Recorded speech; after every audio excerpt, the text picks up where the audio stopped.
자, 드디어 9월 달 모의고사가 이렇게 시작이 됐습니다. 작년 이 부분을 보면 9월 달부터 11월 달까지 강의를 들었던 선생님들이 상당히 어떻게 보면 운이 굉장히 좋았던 선생님들이에요. 그런데 이제 내가 설득하기에는 굉장히 어떻게 역부족이었고, 윤리과 내부안의 흐름이나 동향이 이미 좀 변해가고 있는 상태고, 지금도 움직임이 변해가고 있는 어떻게 보면 그런 형태의 움직임이에요. 그래서 우리가 이제 9월달하고 10월달하고 11월달 두 주, 요걸 이제 어떻게 잘 보내는가에 따라서, 올해 결국에는 그 강의를 듣기를 참 잘했다. 이런 어떤 결과 자체가 사실 나올 수가 있어요. 그래서 일단 남은 기간 안에 일단 최선을 다해서 또 제가 가지고 있는 뭐 어떤 부분 여러 가지 부분들에 있어서 뭐 현실적인 능력이 있다면 그런 것들을 약간 더해 가지고 선생님들에게 굉장히 그 도움을 줄 수 있는 방향으로 강의를 이끌어 나가도록 하겠습니다. 그리고 무엇보다 기쁜 것은 뭐 특정 사람들 자체가 미워서 그렇다기보다는 일단은 가라지는 다 떨어져 나간 것 같아요. 다 떨어져 나가고 지금 이 실강에 있는 선생님들은 딱 뭐냐면 제가 딱 좋아하는 선생님 딱 그 알곡만 딱 남은 거예요. 그래서 9월달하고 10월달, 11월달 강의를 굉장히 이렇게 기분 좋게 시작을 할 수 있게 돼서 전 개인적으로는 굉장히 기뻐요, 사실은. 1월 달부터 지금 8월 달까지 어느 해보다도 올 한 해는 이러면 안 된다, 저러면 안 된다, 과거에 이런 일이 있었다, 이러니까 되겠냐, 뭐.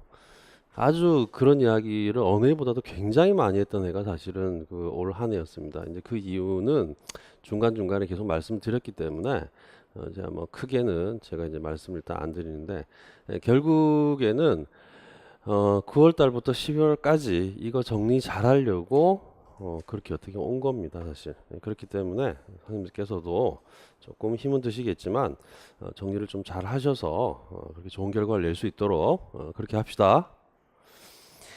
자, 뭐 필요한 이야기는 중간중간에 강의를 하는 중에 제가 좀 도움드릴 수 있는 이야기들은 일단 하기로 하고 일단 첫 번째 문제를 풀어보면 자, 저는 이렇게 생각을 합니다. 이 서답형 시험에서 선생님들이 가장 피해야 되는 어떤 지점이 뭐냐면 내 딴에는 공부를 했다고 생각을 했었는데 학원가에 있는 문제를 봤더니 잘 풀린다. 그럼 그 문제가 좋은 문제다. No. 저는 이렇게 말하고 싶고 내 딴엔 공부를 했는데 학원가에 문제가 풀리지 않는다. 나 어떻게? 이것도 맞지 않는 거예요. 그건 바로 뭐냐면 문제풀이는 문제 형식을 보는 것이 굉장히 중요합니다. 그래서 그 문제 형식을 본다는 거는 제가 뭐 일단 다른 강사들하고 다르다면 사실은 제가 이야기했던 방향대로 결국 다 따라올 수밖에 없어요. 수강생 유무와 상관없이. 지금까지 노력한 역사가 사실 그래왔고 도덕윤리가. 그래서 그 부분이 사실은 조건과 관련되는 부분인데요. 그 조건은 뭐냐면 이 조건을 정확하게 그 주어를 답안에 쓴다든지 조건을 안 놓치는 습관적 훈련이 되면은 인출될 수 있는 가장 최적의 답안 자체가 인출이 될 확률이 굉장히 높아지게 되고 그걸 써내게 되면 부연의 답안까지 따라 들어오게 됩니다. 제가 첨삭을 해보면 굉장히 엉뚱한 답안 잘 쓰다가 엉뚱한 방향으로 가거나 엉뚱한 답안들로 가요. 근데 그게 그 선생님이 몰라서 그런 게 아니고 조건 보면 훈련이 안 됐기 때문에 그런 거죠. 그래서 이 서답형 시험은 무엇보다도 사실은 조건이 굉장히 중요하다. 첫 번째 부분은 바로 그런 이유고 두 번째 부분은 뭐냐면 평가 요소와 관련이 되어 있습니다. 그래서 일단 전공 관련해 가지고 교육학 관련해 가지고 굉장히 비슷한데 전공 관련 평가 요소 같은 경우에는 굉장히 늦게까지 채점을 하는 이유가 이제 이게 답이 되는가 답이 안 되는가를 볼 때 결국에는 오차 3 이하로 맞춰야 되기 때문에 세 사람이 채점을 하고 교육학은 5사람이 채점을 해요. 그래서 결국에 이제 오차가 3 이상이 나게 되면 또 2 이하로 또 2 이하로 또 약간 이렇게 밑으로 줄여야 되기 때문에 거기에 대한 논의가 벌어지는데 그 논의에서 1순위가 뭐냐면 알고 쓰는가 모르고 쓰는가, 그러니까 조건에 맞춰 쓰고 있는가 쓰고 있지 않는가가 가장 크게 어떻게 보면 중요한 부분이에요. 제가 오래 알아낸 겁니다, 그건 사실. 근데 제가 과거에 2003년부터 강의를 할 때도 항상 중요하게 생각을 했고, 저는 그걸 누구한테 배웠냐면 학부 때 영미 분석 철학 논리학 하는 교수들한테 배운 거예요, 그게. 그리고 이 서답형 시험 유형의 무단 개발이 미국에서 형성이 된 거고, 미국에 학위하러 간 미국의 박사학위를 하러 간 사람들이 지도 교수들한테 테스트를 보는 형식이 이런 형식이에요. OX 문항이라든지 짧게 쓰는 거 많이 쓰려고 하요. 그때 항상 보는 게 뭐냐면 결국에는 주어를 얼마나 많이 동양인들이 생략하고 글을 쓰는지, 이런 부분들을 이제 지적을 계속하는 거예요. 영어는 이제 주어가 굉장히 중요한 거죠, 사실은. 동사도 중요하지만 우리는 수로 변화를 어떻게 오는가에 따라서 의미가 전체적으로 확 달라지지만, 일단은 영미 쪽은 사실은 그렇거든요. 그래서 이제 그 형태의 부분이고, 또 문항이 이 부분에서 개발될 때도 그렇고 평가 요소도 그래요. 그래서 이제 저는 이제 그 강의하기 전에 말씀드리는 부분에서 보면 조건과 관련해 가지고 그렇게 일단 구성해서 이렇게 하시면 일단 될 것 같아요. 자, 가다가 또 제가 말씀드릴게요. 자, 1번. 다음 가상 대화의 괄호 안에 들어갈 용어를 쓰시오라고 되어 있죠. 그죠? 자, 도덕교사. 학교에서 학생들이 도덕적 가치를 이해하기 위한 인지적이며 합리적인 접근 방법이 있나요? 이렇게 나왔어요. 지금 나와 있는 게 키워드가 뭐다? 인지적. 자, 인지적이고 합리적 접근. 이 모형이라고도 할 수 있겠죠. 그죠? 가장 대표적인 부분이 뭐냐? 우리가 자, 콜버그 모형이라고 할 수 있죠. 그죠? 아주 일반적인 형태의 모형인데, 이 모형을 제외하고도 우리가 볼 수 있는 형태의 모형 중에서 가장 대표적인 게 콜버그 앞에 나온 가치 분석 모형이에요.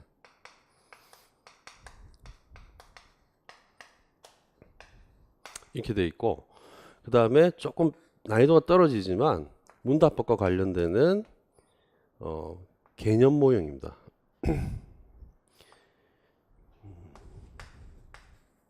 이런 형태가 바로 인지적이고 합리적인 형태의 어떻게 보면 접근적 모형이다, 이렇게 볼 수 있거든요. 그래서 이제 뭔지는 밑에 가봐야 알겠지만, 자, 도덕교육 이론가, 네, 학생들은 도덕적 판단과 추론을 하지만 하지만 자신의 발달 수준에 머물러 있는 경우가 많습니다.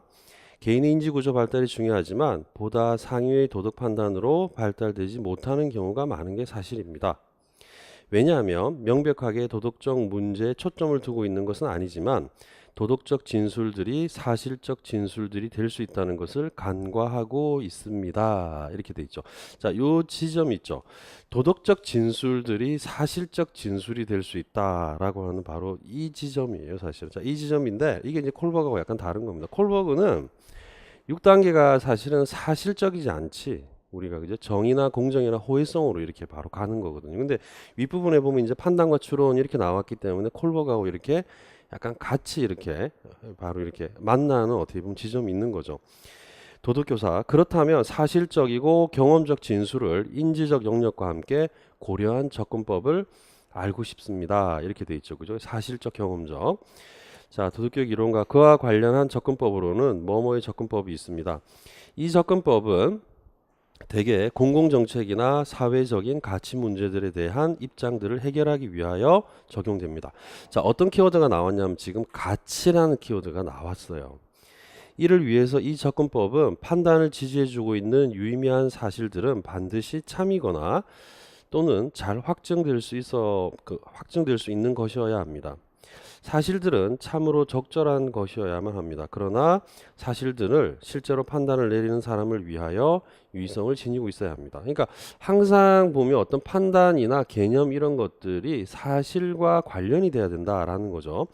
하나의 가치 원칙은, 자, 가치 원칙이라는 키워드가 나왔고, 그것이 적절한 것인지 결정하기 위하여 여러 가지, 자, 검사라는 키워드까지 나왔습니다. 그죠?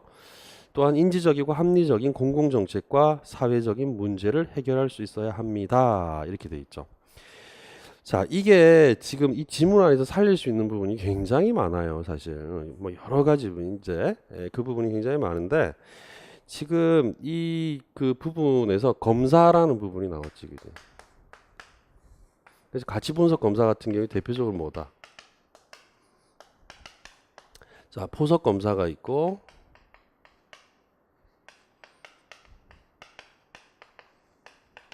보편화 결과 검사가 있죠, 그죠? 그 다음에 세사례 검사. 세사례라고도 하고, 어떤 사례라고도 한다? 반증 사례 검사. 그죠? 그 다음에 역할 교환 검사.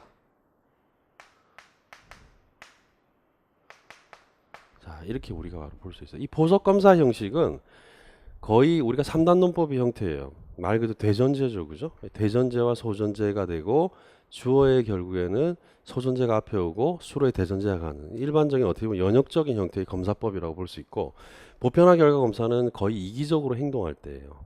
이기적으로 행동할 때 결국엔 보편적인 형태의 원리를 제시함으로 인해서 그럼 너가 그렇게 하면 다른 사람도 그렇게 하면 되겠네 이렇게 가는 거고, 세사례 검사는 조건 명제입니다. 그래서 만약이 나오거나 이게 안 나오면 뭐뭐이라면 이런 형태가 나옵니다. 뭐뭐이라면 또 뭐뭐 경우, 그죠? 자, 역할교환 검사는 말 그대로 어떻다? 우리가 역지사지죠. 바꿔보는 겁니다. 이런 형태의 바로 검사법이 사실은 가치 분석 모형인데, 자, 이 모형을 통해서 지금 지금 보면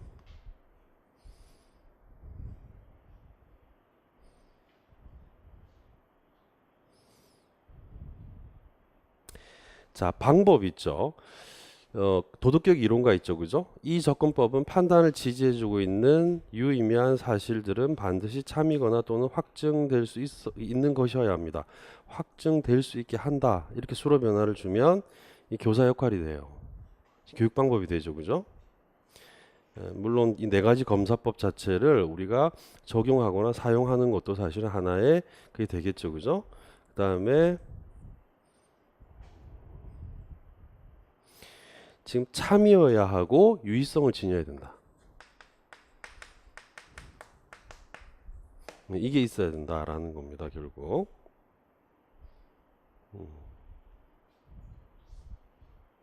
뭐가? 사실들이. 자, 참과 유의성이 있는 부분이다라고. 그 다음에 뭐다 지금? 자, 검사한다. 이렇게 가는 게 지금 세 가지와 관련된 운영 방법 내지 교육 방법이 이 지문 속에서 어떻게 보면 나온 거예요, 사실. 그래서 이제 이렇게 우리가 또 한번 볼 수가 있고요. 그 다음에 뭐냐면 밑에 보면 인지적이고 합리적인 공공정책과 사회적 문제 해결을 할 수 있죠. 그죠? 공공정책과 사회 문제와 관련되는 현안을 해결할 수 있다라고 이렇게 바로 볼 수 있어요. 우리가 이제 올리브와 세이버의 법리 모형에서 파생되어 가지고 나온 게 합리적 우리가 고려 또는 근거 모형이라는 부분이 있어요. 한번 기출이 한번 됐죠. 이제 그 부분도 뭐냐면 공공 정책과 관련해 가지고 그런 문제에 관련되는 현안을 해결할 수 있다. 이렇게 바로 볼 수가 있는 거죠. 그러니까 지금 뭐다? 이 가치 분석 모형, 그다음에 법리 모형, 그다음에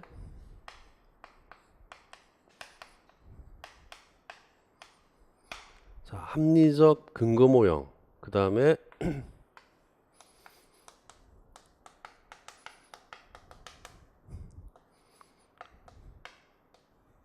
엥겔과 프랭겔의 합리적 의사결정 모형. 이거 전부 다 뭐다?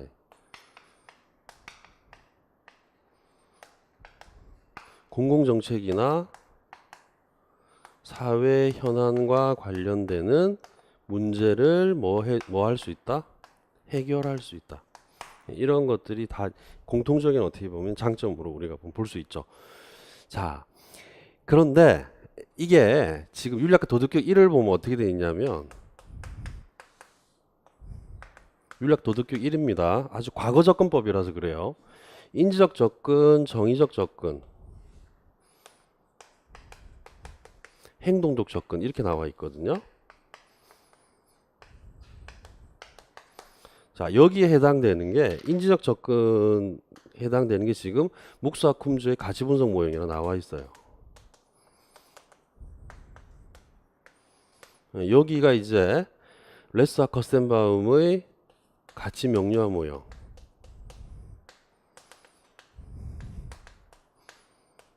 이렇게 돼 있고, 여기를 보면 뉴만의 사회 행위 접근이 여기 이렇게 구성이 돼 있어요.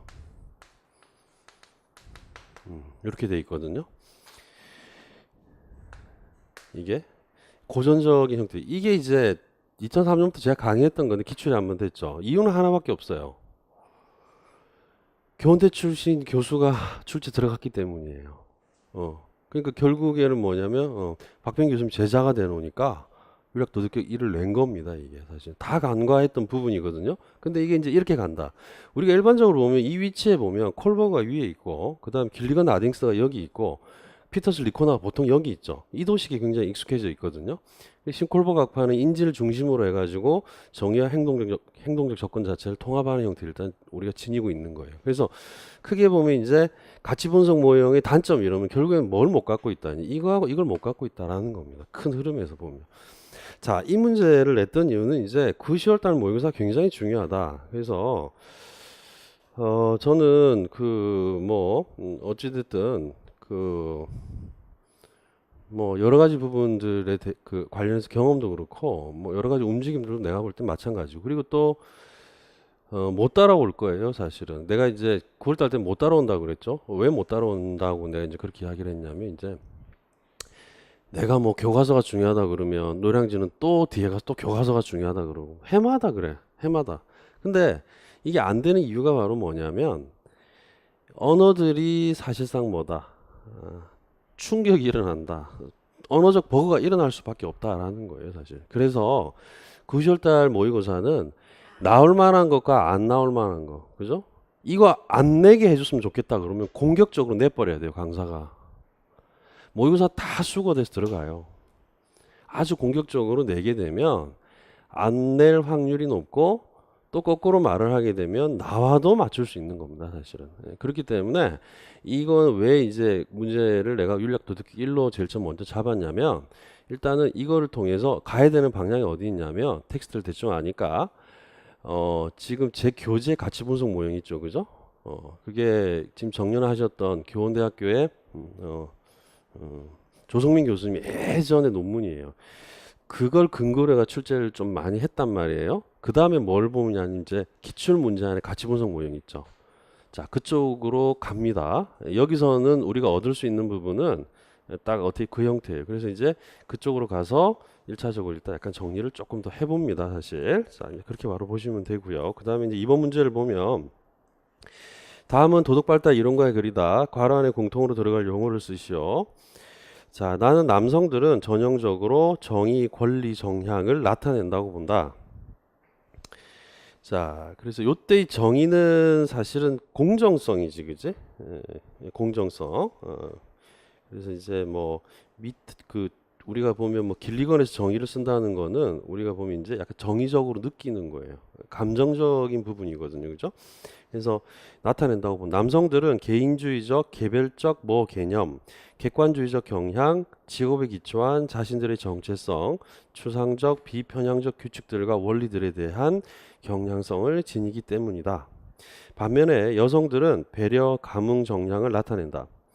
여성들은 다른 사람들과 관계된, 그리고 상호의존적인 것으로서의 뭐에 관한 개념, 그 다음에 인간관계의 연관성, 따뜻한 배려, 민감성, 그리고 다른 사람에 대한 책임을 소중히 여긴다. 자, 이 지문은 기출이 됐던 부분에서 묻고 있는 형태의 답으로 그대로 쓰면 되는 형태의 아주 퍼펙트한 형태의 어떻게 보면 지문이에요. 그리고 객관식에서는 어떻게 나왔냐면 표도식으로 바로 나온 거죠, 그죠? 그래서 이제 이 콜버그의 자아와 길리건의 자아죠, 그죠? 콜버그의 자아는 어떻다?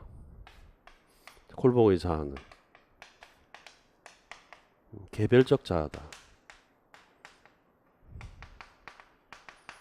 근데 길리건의 자아는 어때요?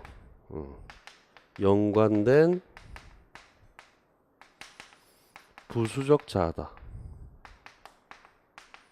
이렇게 볼 수 있거든요, 그죠? 이것도 선생님들께서 이제 만약에 조금 그렇게 본인이 많이 틀렸다라고 한다면은 일단 뭐 객관식 기출 표도식을 한 번 더 약간 보시고 이 언어들도 아마 10점짜리 문제에서 나왔을 거예요. 양쪽의 성차와 관련해 가지고. 그러니까 이제 이 지문은 이제 표도식에서 일반적으로 펴서 약간 쓸 수 있는 형태가 어떻게 보면 되는 거거든요. 그래서 이제 그렇게 바로 보시면 일단은 돼요. 자, 그럼 이제 어디로 가냐면 선생님께서 이 문제를 보고 지문을 살펴보고 바로 윤리학과 도덕격 1로 가기보다는 도덕격의 새로운 해법으로 가십시오. 해법으로 가서 쭉 정리를 하십시오. 이 챕터의 자아를 한번 살펴보고 9월달, 10월달은 어떻게 가라? 길리건이면 길리건 쫙 정리를 다 하세요. 전부 다. 가면 이 자아 지점이 있을 거라고 바로 만나죠? 그 지점 보고 위에서부터 밑에까지 쭉 내려오라고. 반복돼 가지고. 윤리학 이론들은 지금 뭐 칸트나 이런 부분은 내용이 굉장히 많죠. 교재도 그죠? 그러니까 이게 본인이 정리할 수가 있으면은 뭐 쭉 이렇게 내가 볼 땐 가는데 아마도 7, 8월 달에 부분적으로 계속 왔다 갔다 했기 때문에 정리하는 게 조금 더 제가 볼 땐 쉬울 거예요. 그리고 강의를 9월 달부터 처음 듣는 선생님들도 제가 볼 때는 어디서 어떻게 했든지 간에 이때까지 공부를 했건 간에 일단은 저한테는 어쨌든 소중한 어떻게 보면 수강생이에요. 사실은. 그렇기 때문에 그 부분에서 보면 자기가 할 수 있는 부분에서 가서 쭉 이렇게 정리가 돼야 됩니다. 정리가. 그래서 이 마지막에서 제가 이제 조금 더 나올 만한 거, 그 다음에 좀 안 나왔으면 하겠는 거는 부차적으로 제가 찔러 줄 거예요. 근데 그거는 제가 말씀드렸지 뭐다. 플러스 알파밖에 안 된다. 모든 그 공부하면서 잘못되는 선생님들이 다 이걸 다 붙들려고 그러거든. 근데 그 실질적인 현실에서 보면 나올 수 있는 게 있고 나올 수 없는 게 있어요, 사실은. 그래서 이제 결국에는 1년 동안 공부했던 걸 마지막에 양으로 그냥 막 이래 가다가 쓸 수 있는 거 다 못 쓰고 그냥 전부 낭떠러지 다 떨어지는 거야, 사실. 그래서 결국에는 이 9월 달부터 10월 달, 11월 달 강의는 정리입니다, 정리. 어떤 형태로든지 간에 정리가 딱 돼야 돼. 왜 정리가 돼야 되는지에 대해서 제가 강의를 계속 가면서 제가 말씀드릴게요. 자, 3번. 다음은 고대, 자, 서양 고대 윤리사상가 입장이다. 괄호 안에 공통으로 들어갈 용어를 쓰시오. 이게 이제 한번 기출이 된 건데요. 약간 난이도 부분에서 그냥 한번 내본 겁니다. 이게 니코마코스 윤리학 까만 책 있죠, 그죠? 이제 과거에는 최명관 쌤 책이 있었고, 그 다음에 강상진 야 까만 책, 그 다음에 그 이후에 또 새로 책이 이렇게 나왔는데 뭐 제가 볼 땐 어떤 걸 봐도 좀 무관할 것 같긴 한데요.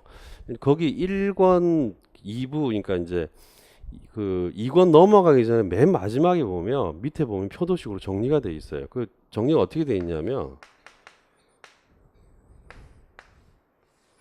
자, 이렇게 양쪽으로 정리가 돼서 이성을 가진 부분,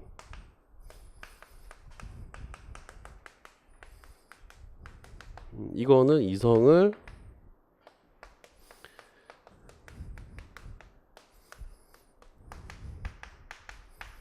자, 아는 부분. 자, 이렇게 어떻게 보면 돼 있어요. 자, 돼 있고 요 형태는 지금 1차적인 의미에서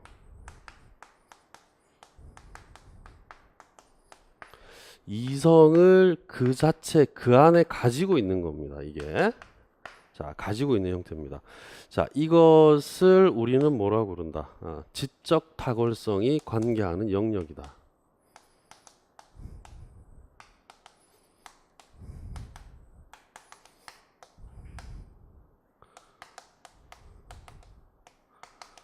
이렇게 이야기를 하고 있거든요. 그러니까 이 지적 탁월성이라고 한다는 것은 는 뭐다 이게? 이론의 덕 또는 지적인 덕이라고 해도 되죠. 이렇게 이야기를 할 수 있고 여기 이제 두 가지 형태가 나오게 되는데 자 하나는 욕구적인 부분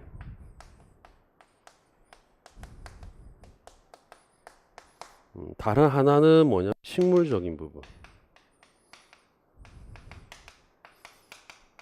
이거는 지금 이성을 갖고 있지 않아요. 이성이 지도를 받아야 되는 영역인 거예요. 그죠? 요게 요거는 지금 역량 그 다음에 성장 뭐 이런 겁니다. 역량 성장 이런 거고 욕구적인 부분은 지금 뭐냐면 이성에 설복 당한다. 설복 이렇게 표현해 놨는데 자 설복 당하거나 아니면 저항한다. 자, 저항한다는 거는 뭐냐면 프랜시스 또는 철학적 지혜 이걸 안 따라간다는 거예요. 안 따라가고 마음대로 이렇게 욕구 부분이 이게 왜냐하면 이성을 그 자체는 안 갖고 있거든요.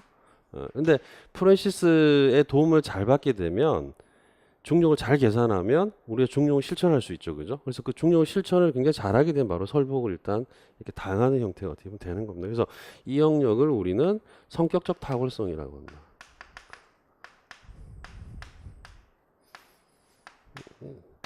잘 알고 있는 거예요, 다. 이게 이제 뭐다? 실천의 덕이고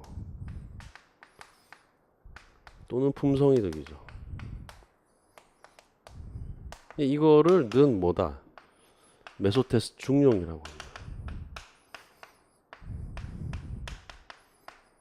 이렇게 이야기를 할 수 있거든요. 이제 영혼과 관련되는 부분인데, 이건 이제 그냥 한번 이렇게 약간 내나 본 겁니다. 그래서 이제 이성이 없는 부분 또한 두 부분을 가지고 있는 것처럼 보인다. 한 부분은 식물적인 것으로 이성을 결코 함께 나누어 가지고 있지 않지만 다른 한 부분은 욕망적인 것, 일반적으로 욕구적인 것으로 어떤 방식으로는 즉 이성의 말을 들을 수 있고 설복될 수 있는 것인 한에서는 이성을 나누어 가지고 있는 것이다. 우리가 아버지의 이성을 혹은 친구들의 이성을 가지고 있는 것도 바로 이런 방식이지 수학적인 것에 관한 이성을 가지고 있는 것이 아니다.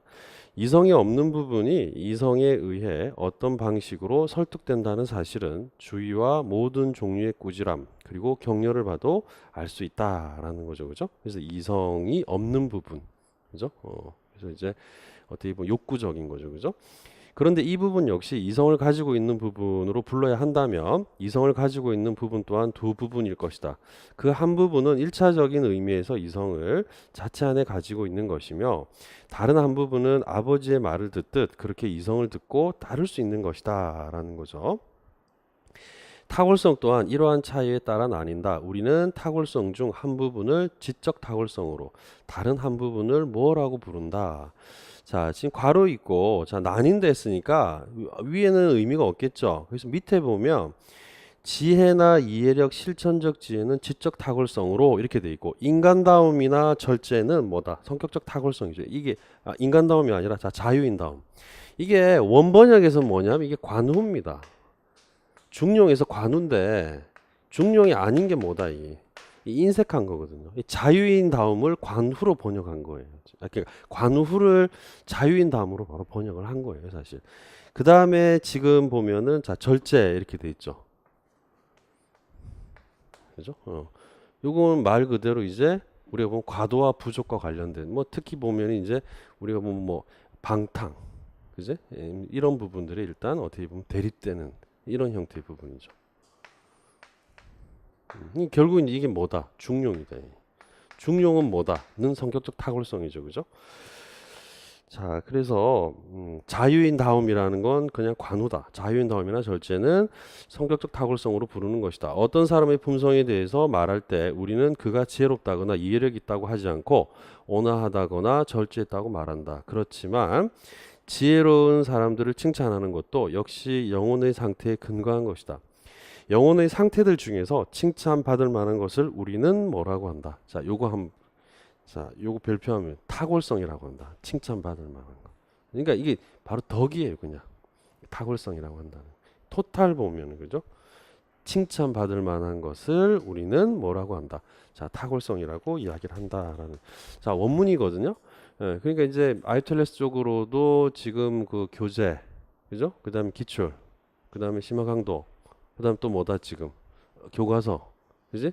아이텔레스 이제 쭉 가는 겁니다, 사실. 자, 그런 방식으로 일단 가시면 되고, 자, 4번, 자, 정약용 문제인데요.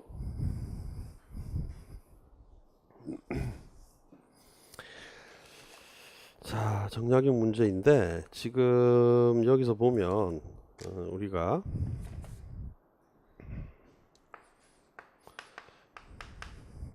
자, 기호라는 거 이거는 뭐다 지금 영성적으로 좋아하고 즐기는 거예요. 그죠? 그래서 이 기호에는 몇 가지가 있다? 두 가지가 있죠. 그죠? 하나가 형구, 하나가 영지죠. 그죠? 그래서 결국에는 이 부분 자체를 그대로 우리가 지칭하는 게 이게 하나의 성이지. 그러니까 이게 뭐다?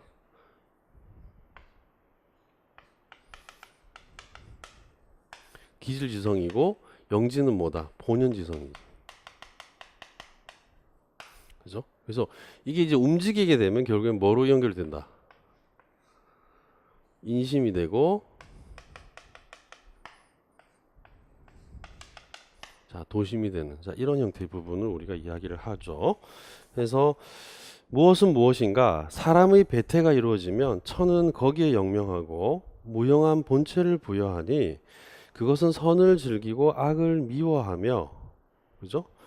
덕을 좋아하고 더러운 것을 부끄럽게 여기는데 이를 뭐라고 한다? 성이라고 하고 성선이라고 한다. 이거 문제 나오면 뭐라고 쓰겠습니까? 영지의 기호라고 쓸 확률이 무지하게 높아요, 사실은. 이게 저는 원문을 그냥 이렇게 가지고 오는 게 아니라 반드시 윤리과 교수님이 쓴 텍스트에서 일단 가지고 와요. 원문도 가지고 오는 방식 자체가 그렇기 때문에 선생님께서 이 원문도 굉장히 잘 봐둬라 라는 겁니다. 성이라고 성선이라고 한다라는 겁니다. 지금 본체를 부여하니, 그래서 선을 즐기고 악을 미워하며 덕을 좋아하고 더러운 것을 부끄럽게 여긴다라고 돼 있죠. 자, 그 다음에 무엇은 무엇인가? 자기만 혼자라는 일에 삼가기를 극진히 한다는 것이지 혼자 거처하는 곳에서 삼가기를 극진히 한다는 것이 아니다. 사람이 방에서 항상 고요히 앉아 자신이 한 일을 묵묵히 생각해 보면 양심이 나타난다라고 돼 있죠. 이건 뭐다 지금? 홀로 있을 때 삼가해야 된다. 이제 고요히 앉아서 신독이죠, 그죠? 왜? 상제가 굽어보고 있기 때문에, 그죠? 하느님 이 천이 인격적 하늘이지, 그지? 그래서 이제 굽어보고 있기 때문에 그렇다. 상제지천. 자, 그렇게 볼 수가 있고요. 자, 그 다음에 이제 5번. 자, 이와 관련되는 형태의 문제입니다. 자, 이 입장에서는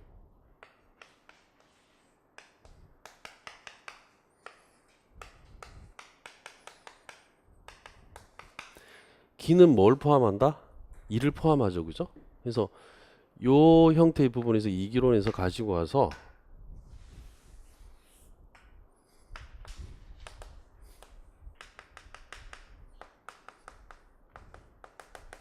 자, 심시기를 주장합니다. 그죠? 그래서 모든 것은 다 기 속에서 형성이 일단 되는 거예요. 그래서 결국에 이제 이 결국엔 성이 되고 여기서 이제 어떻게 된다? 자, 정이 되지. 성은 심의 최고, 정은 심의 용이 되는 거예요. 그죠? 자, 그리고 여기에 뭐가 있다?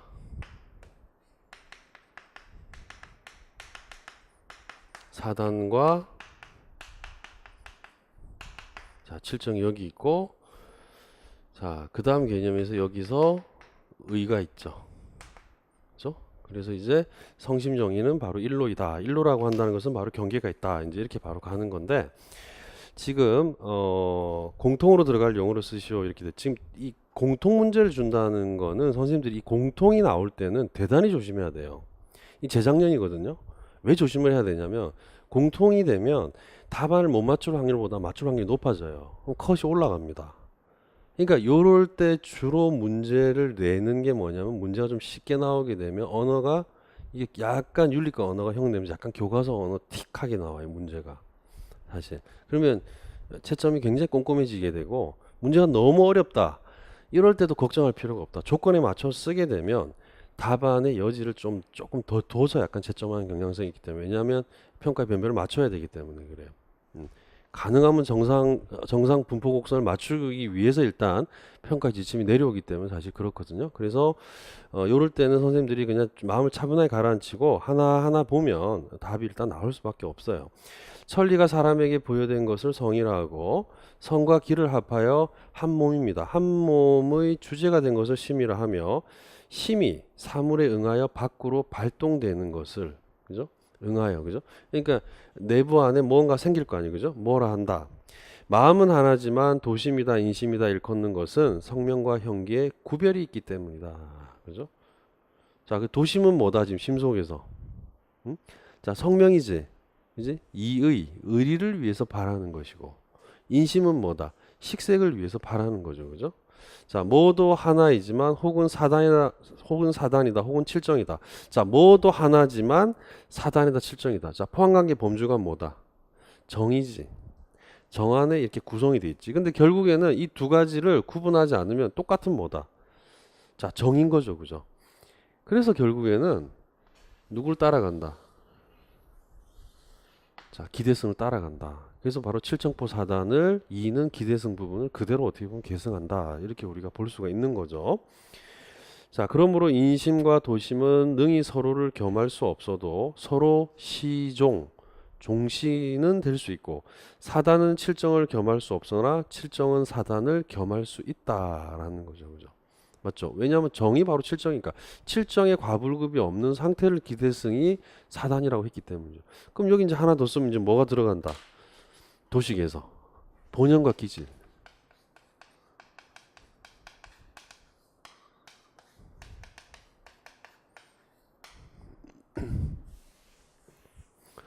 이건 정의가 어떻게 돼야 될까? 본연지성은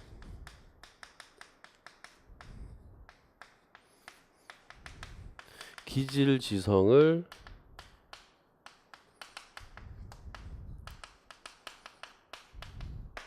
없지만, 그죠? 기질지성은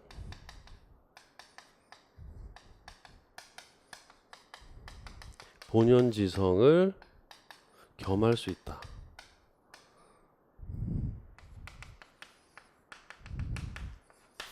이 겸이란 말 때문에 많이 틀렸거든요. 예전 객관식 나왔을 때도 사실은 인심과 도심하고는 다른. 인심과 도심은 시종에 관련되는 부분이고, 이게 이제 겸한다, 겸하지 못한다라는 부분이거든요. 그래서 이제 이게 결국에는 뭐다? 기질은 뭐를 한다? 포함한다. 그죠? 뭐를? 본성을 포함한다. 그래서 기질포 본성이 되는 거예요. 그죠?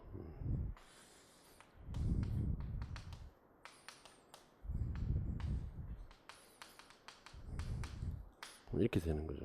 이게 왜? 이유가 뭡니까? 이게 지금 모든 건 뭐 속에서 이루어진다? 심시기 부분에서. 기 속에서 일단 이루어진다. 하나의 까닭이나 원리로서의 하나의 근거로서는 사실은 이가 인정을 하지만은 결국에는 우리가 뒤에 뭐가 붙었다. 성이라든지 힘이 붙었다. 이건 다 기 속에서 우리가 이해할 수밖에 없다. 이제 이런 것도 이제 다시 이를 가서 이제 이게 쭉 한번 정리를 하는 겁니다. 수양광고 정리하고 교과서 안에 또 나와 있는 이는 철학은 윤리학은 교과서 하니까 굉장히 엷어요. 그러면 작년처럼 교기질 이런 게 좀 튀어나오면 그런 것만 약간 끄집어 당기고 나머지는 그냥 독해형으로 쭉 넘어갑니다. 읽고 그냥 쭉쭉 그죠? 교과서에서 중요한 것은 응용윤리와 정치학이에요. 이게 굉장히 더 주의할 수밖에 없는 게 말씀드렸죠. 10년 동안 기출은 윤리과 교수들이 했어요. 정치학을 사실은. 윤리과 정치학이 굉장히 중요하다. 그래서 그 증거가 뭐냐면 이제 교과서인데 그 교과서를 보면서 이제 앞부분으로 어떻게 보면 오는 거죠. 이론서 안으로도 일단 이렇게 와서 쭉 한 번 더 이렇게 해서 쭉쭉 이렇게 정리를 일단 해냅니다. 자, 그 다음 6번. 다음은 한국 근대윤리 사상의 내용이다. 밑줄 친 기억의 사상을 나타내는 용어를 쓰시오. 자, 지금 조건이 크게 뭐 이렇게 뭐 별스럽지 않기 때문에 그냥 이렇게 지나가고 있는 겁니다. 자, 근데 요건 좀 생뚱맞은 문제이긴 해요. 근데 제가 이제 왜 그랬냐면 이게 천재격 윤사 안에 일단 해원 사상이 있는데 이게 윤리과에서 어디에 있는가 찾아보니까 윤리학과 도덕교육이라고는 예전 논문 안에 이 해원 사상이 나와 있더라고. 그래서 제가 그냥 한번 내본 겁니다. 근데 이제 내기에는 빈도는 좀 떨어지죠. 사실은 이게 특정 종교이기 때문에 그래도 이제 한번 참고를 해서 이렇게 보십시오. 제가 동학도 그 교과서 안에 있는 개념들 상당히 많이 이야기를 했었죠. 그죠? 뭐 포덕 천하와 관련되는 개념들부터 시작을 해서 그래서 이제 그것도 같이 묶어 갖고 요거는 뭐 지금 앞부분으로 가봐야 이론이 안 많으니까 그냥 요 챕터가 나오면은 한국 근현대 사상 있죠. 그죠? 그 챕터를 또 한번 쭉 한번 정리를 또 하는 거예요, 사실은. 자, 전통적인 고유 사상을 바탕으로 무속과 도가 및 다른 종교의 전통을 독자적으로 해석하여 사상적 기초를 세웠다. 이상 사회는 사람들 사이에 원한을 풀어버리고 아무리 하찮은 신세를 지더라도 반드시 은혜를 갚아야 한다. 즉 원한을 풀어버리고 함께 살 것을 말한다. 이렇게 돼 있죠, 그죠? 자, 이제 이것을 해원 상생 사상이라고 구성을 해놨어요. 해원, 그죠? 원은 원망할 원자고, 그죠? 해는 풀 해자. 이게 원망을 풀고 서로 상생하자라는 거예요. 그래서 이제 원한을 풀어버리고 함께 살아갈 것. 그래서 해원 상생 사상. 이제 밑에 있는 게 이제 그러니까 논문이에요. 그래서 선천의 생명 착취 시대가 지나고 후천의 계백 시대가 도래하면 천인지가 조화롭게 상생할 수 있는 해방의 시대가 도래한다 하면서 이제 해원 상생 사상에 대해서 이야기를 하고 있다라는 겁니다. 그래서 이제 이건 그냥 아주 사이드 문제의 형태니까, 자, 제가 7월달 8월달 오면서 뭐라고 그랬어요? 바깥에서 보여지기는 어때요? 기출 다루고 교과서 다루니까 기출하고 교과서에 집착한다고. 내가 분명 무조건 발판으로 삼으라고 그랬죠. 그죠? 내가 이론을 정리해내는 하나의 발판으로 삼아야 된다라는 겁니다. 그죠? 분명히 말씀드리는 부분에서 엉킬 수밖에 없어요. 이론 체계가. 이 시기 이유가 되면 교과서 따로 놀고 학원과 교재 따로 놀고 문제 따로 놀고 다 따로 논단 말이야. 이 유기적 체계가 안 생기는 거야. 지금 결국에는 선생님들이 결국에는 뭐냐면 이렇잖아. 지금 이야기하는 이 구조화이죠. 이 도식강의죠, 그죠? 요 강의를 들으면 아 저렇게 할 수 있구나 강의를 이렇게 생각을 하죠. 근데 요것만 가지고 뭐 쓰려고 하니까 안 된단 말이에요. 그죠? 그리고 지금 제 교재 보면 어때요? 그냥 교재만 보면 공부 좀 된 선생님 모르겠는데 백지 상태가 돼버린다고 나중에.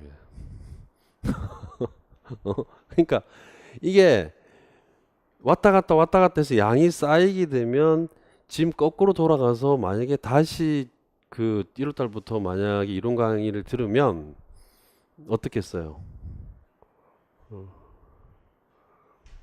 정리가 될 거예요 아마. 거꾸로. 응? 어떤 쌤이 그러더라고. 나는 뭐 그런 말을 잘 안 쓰는데 왜 그거 있잖아요 선생님. 똥 누고 나서 이렇게 잘 안 닦으면 뭔가 찜찜하죠.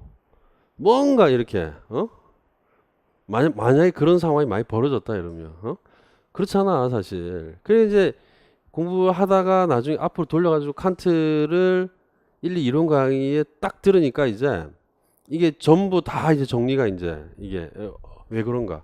이제 그게 바로 그거. 이게 내가 이 이야기를 하냐면은 이 챕터에서 뭐 교과서를 봐라, 뭐 어떻게 해라, 뭐 어떻게 해라 안 된다니까. 이게 전부 다 무너지게 돼 있어요. 어느 지점에 가게 되면. 그래서 제가 그때도 잠깐 말씀드렸죠, 그죠? 자, 원문이 이렇게 있고, 그다음 교과서가 이렇게 있고, 기본서가 이렇게 있고, 그다음 교과서가 이렇게 있죠, 그죠? 여기서 지금 다 됐단 말이야, 기출이. 이 기출이란 말이야, 이게. 이게 사실은 평가에서 문제를 낼 때 이게 상중하예요. 이게.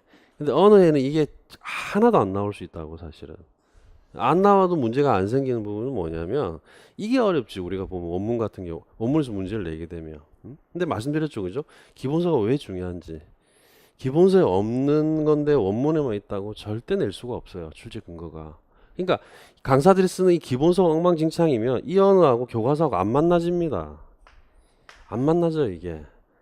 이게 어느 정도 언어들이 유사해야 되거든요, 사실은. 그러니까 이게 뭐냐면은 여기 예를 들어 교재가 있다. 예?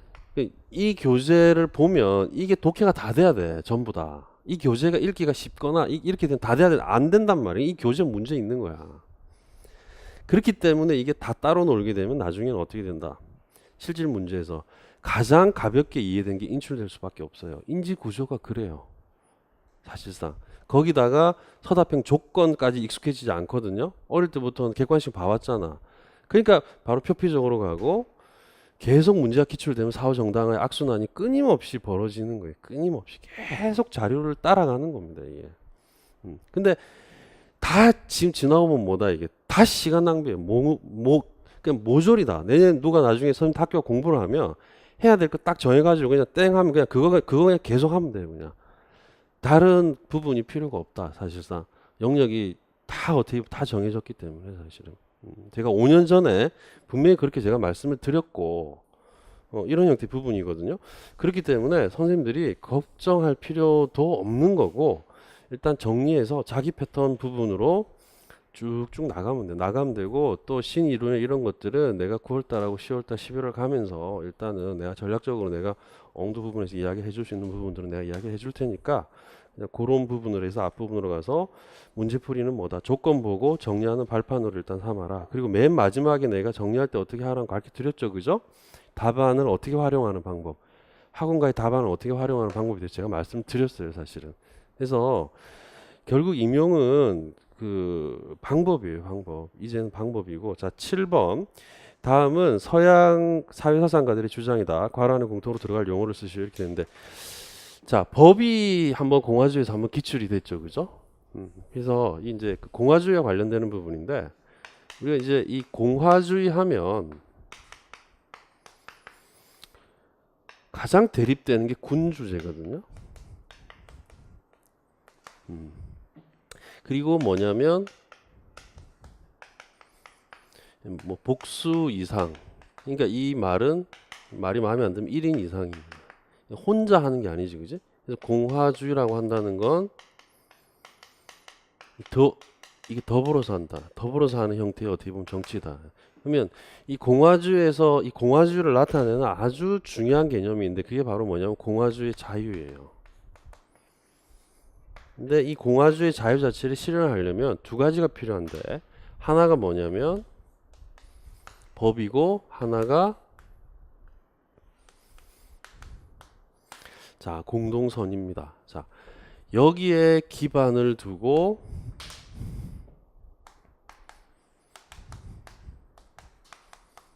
시민들이 만들어낸 정치 공동체를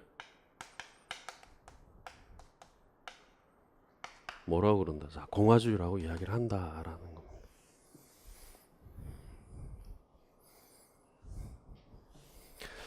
자, 이 법과 이 그 공동선 양쪽인데 이 두 가지가 자유하고 다 관련이 있어요. 이 법은 결국에는 자유를 이야기하는 건데 간섭의 부재 또는 간섭이 없는 상태. 자, 이게 바로 뭐냐면 자유주의에서 말하는 자유죠. 그래서 간섭이 없는 상태가 아니고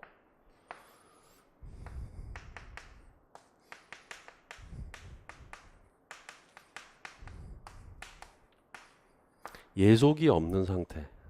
자, 예속이 없는 상태 이렇게 볼 수 있죠, 그죠? 이건 이제 바꿔 표현해 보면 타인에 의해서 어떤 것들이 결정되지 않는 상태고 이게 이제 현대판 공화주의에서 본 패틱 같은 사람은 어떻게 이야기를 한다 이게.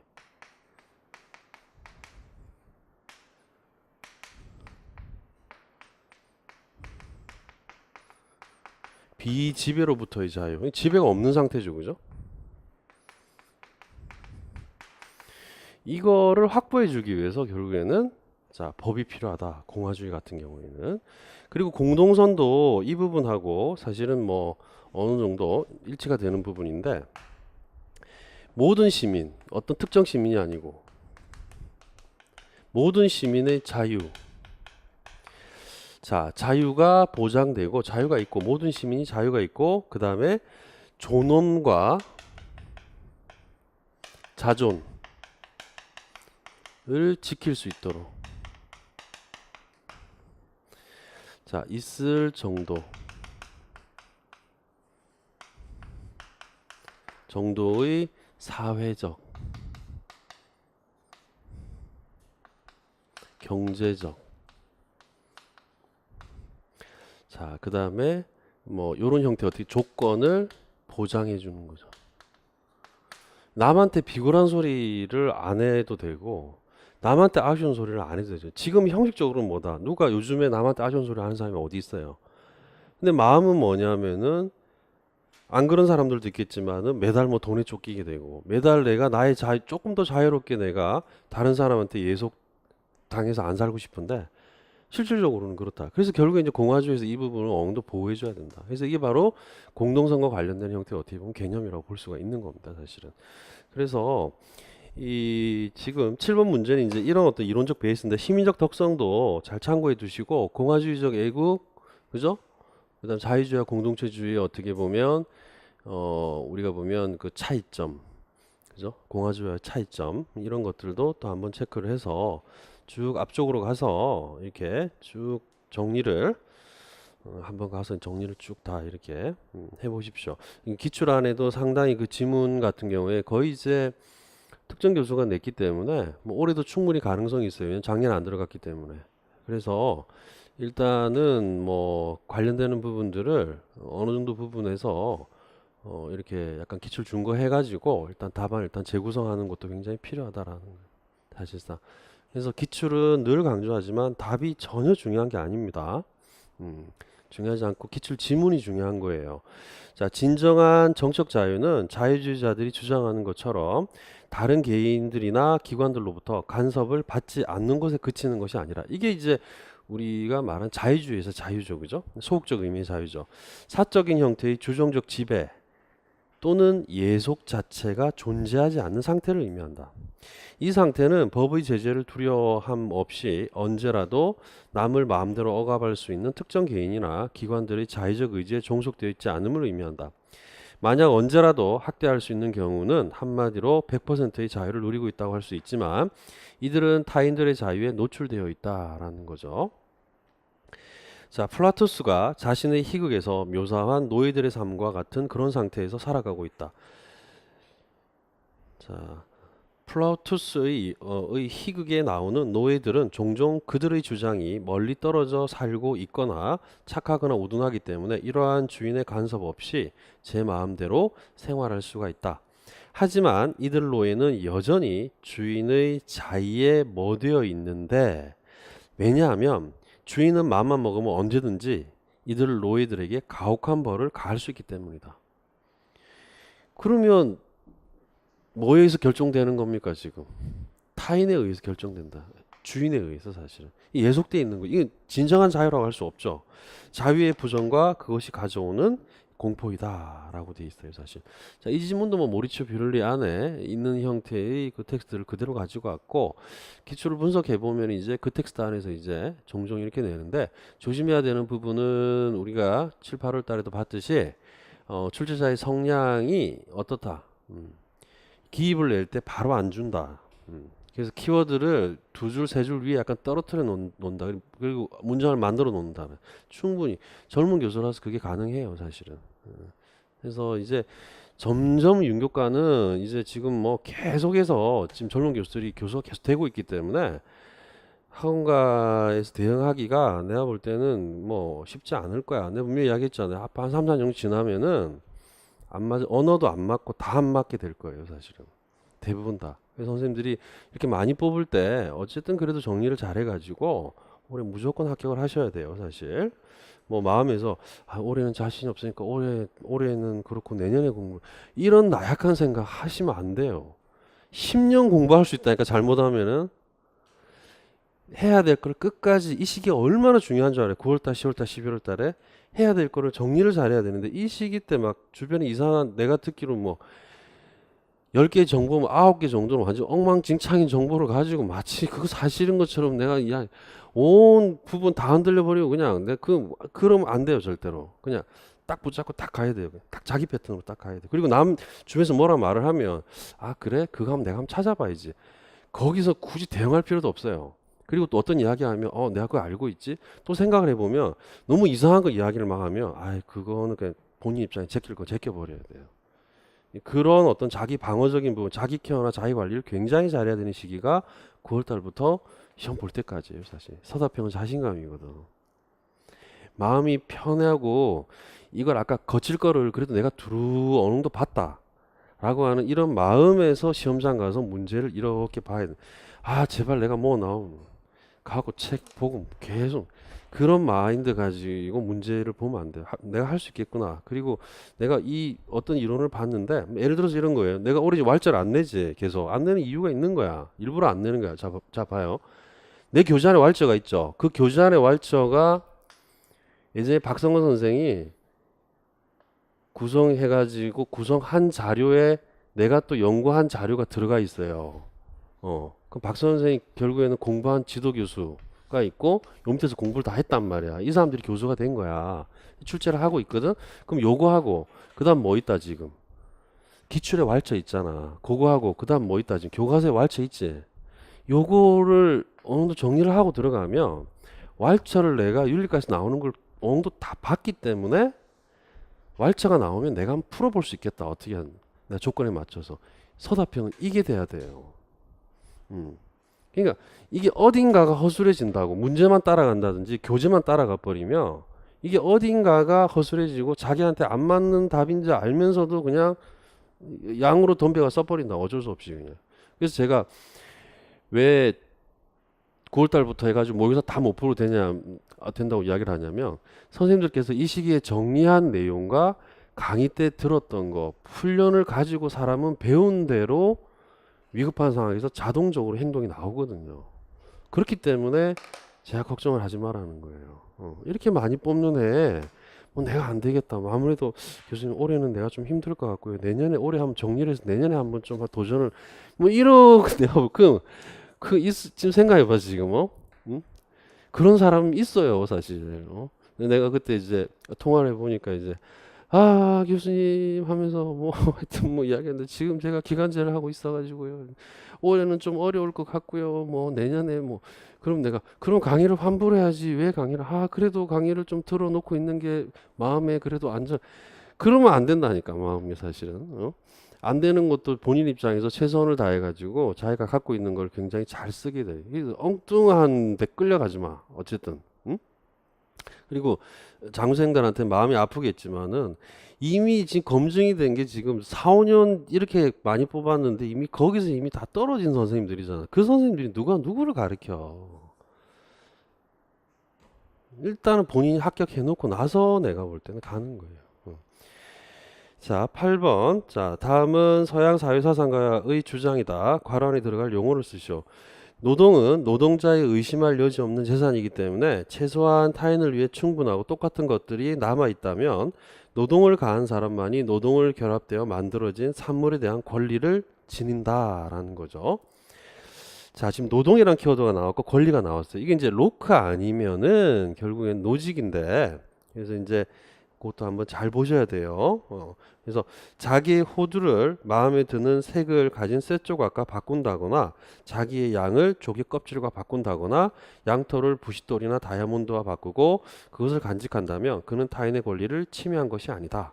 바꾼다면 전쟁 상태를 피하려는 것이 그 전쟁 상태에는 하늘 외에는 호소할 곳이 없고 아주 작은 의견 차이도 파멸로 이끄는 경향이 있으며 분쟁 당사자 사이에 결정을 내려줄 권력체, 즉 뭐가 없다.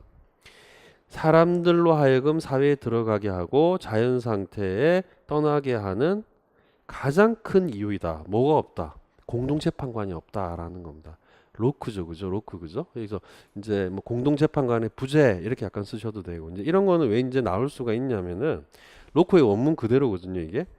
근데 민주주의 권위 안에도 있어 공동재판관의 부재가 그러니까 이제 부합되는 형태가 되는 거니까 그 다음에 그렇고 또 기출 안에도 있을 거예요 아마 사실은. 그래서 이제 그렇게 약간 보셔야 돼요. 그래서 로크의 사회계 학론으로 가서 일단 정리를 또 쭉 한번 읽고 또 정리를 또 하는 겁니다. 자 이제 본격적으로 좀 쉬었다 할 텐데 이 9번부터가 이제 중요한 겁니다. 문제풀이를 들어야 되는 건 일단은 발판과 관련해서 하나의 비계죠, 그죠? 충분히 그걸 이제 활용을 하고 나머지 부분들은 사실은 지금 이 서술형 문제에서 이 흔히 말 그대로 통변이라고 하거든요. 저는 어떻게 생각하냐면 그게 어느 능력이 타고나는 사람도 있어요. 왜냐하면 내가 교육학을 채점해 보면 돼. 채점을 해보면 알아. 얘가 교육학적 지식이 조금 약간 부족한데도 말이 되게 쓰거든. 그러니까 그거는 뭐냐면 통변 능력이 뛰어나다는 거예요. 말이 되게 쓴다는 건 뭐냐면 조건에 맞춰서 쓴다는 거예요. 그래서 이그 조건 통변과 관련해 가지고도 지금 선생님들은 전공이 윤리이기 때문에 그런데 작년 교육학도 뭐냐면은 뭐다 알고는 있었는데 갑자기 워커가 나오니까 이유를 쓰라고 하니까 이유에 갑자기 무력해지는 거야. 이게 본인들이 사실상. 그러니까 교육학 공부를 하고도 조건 통변을 어느 정도 잘하게 되면 사실은 1교시 수행을 굉장히 잘할 수 있거든요. 근데 교육학은 거의 그냥 수행하는 거잖아. 처음부터 끝까지 그냥. 응? 왜냐하면 문제 조건 자체의 형도 정확하고 비교적 보면 그리고 또 보면 평가 기준도 내가 볼 땐 그렇고 그래서 이제 그런 부분인데 이 서사평이 들어오게 되면 조건 통변과 관련해서 그래요. 그래서 내가 이제 그걸 왜 알았냐면은 작년 선생님 때문에 내가 알게 된 거예요. 근데 그 선생님이 솔직했던 거지. 공부를 오랫동안 했는데 3교시 문제를 못 건드리겠다는 거예요. 훈련이 이제 안 된 거죠. 조건 통변이. 원래 이론이 튼튼하면 조건이 잘 보여요. 잘 보이는데 그걸 어떤 방식으로 언어를 가지고 갖고 어떻게 잘라가지고 어떻게 붙이는지에 대한 게 9월달, 10월달, 11월달 그게 이제 플러스 알파가 되면 제가 말씀드렸죠. 충남에 합격했던 선생님 작년에 보면 기입형 거의 다 틀렸는데 합격을 했어요. 그거는 결국엔 조건 잘 본 거예요, 사실상. 그렇기 때문에 점수가 올려지는 게 기입은 어려우면 다 어렵고 중간에 개수 틀리는 개수도 거의 비슷하거나 거의 이렇게 나와요. 근데 뒤에 문제들은 사실은 뭐다. 논점 하나 잘못 파악한다든지 뭐 이상하게 돼버리면 쑥 올라갔다가 쑥 내려가는 거예요. 그래서 이 9번 문제부터는 선생님들께서 제일 좋은 거는 이론을 딱 보면 조건을 보면 뭘 묻고 있는지가 일단 캐치가 돼야 된다라는 겁니다. 잠깐 쉬었다가 본격적으로 이제 그렇게 한번 나가 보도록 합시다.